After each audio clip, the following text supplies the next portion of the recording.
Good day, good life. Ako nga pala si Joaquim. Samahan niyo ako. Tara, game. Ngayon nga pala araw ng Lunes. Lunes na naman. At ayan, naligo na tayo yan. Siyempre, nga pala hindi tayo pumasok ngayong Lunes. Gawa ng may mahalaga tayong misyon. Alright, ayan, nagkape na tayo at nagluto na tayo ng ating almusal bago tayo umalis. Alright, ayun, good morning sa iyo car, good morning sa iyo neighbors, good morning sa lahat. Alright, ayan, walis na nga tayo at ayan na nga, lumarga na tayo lang mag-isa dahil tayo lang hindi pumasok. Alright, ayan, bago yan, nagpagas muna tayo, yun, para kargado talaga tayo. Siyempre, kailangan natin ng bala. Bala ng gas. Tayo, pagkatapos natin magpagas, umalis na rin agad tayo. Siyempre, at doon tayo sa ating mahalagang misyon na pupuntahan at nandito na nga tayo. Alright, tayo nakapag-parking na at doon tayo pupunta sa kabila. Ayun, AA. Liliban pa tayo doon sa kabila. Alright, ayan, kailangan na natin tumawid. Ayun, siyempre, kailangan natin yan. Disiplina ang una. Ayun, nandito na nga tayo. Ayan, magre-rehistro nga tayo ng sasakyan at malamang hindi siya na naman. At ayun, nakasurvive nga tayo. Thank you Lord. At alright, ayun, pauwi na rin tayo. Siyempre, tapos na ang ating misyon.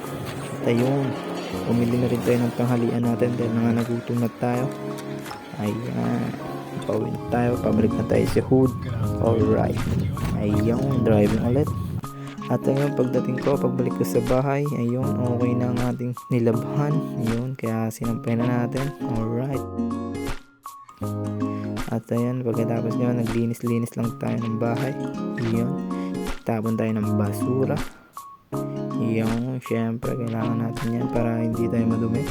Tapos ayan, naglinis rin tayo ng kwarto. Ngayon lang tayo nakapaglinis ulit.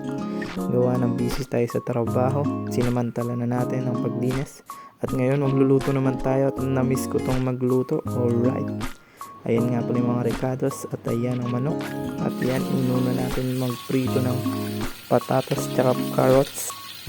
Tsaka ginisa na natin ng sibuyas at bawang. Nilagay ko na rin ang paminta. Sinunod ko ng manok. Alright, yan, niluto ko lang ang manok. At nung okay na ang manok, luto na. Nilagay ko na ang tomato sauce. Alright, ayan ang pampasarap.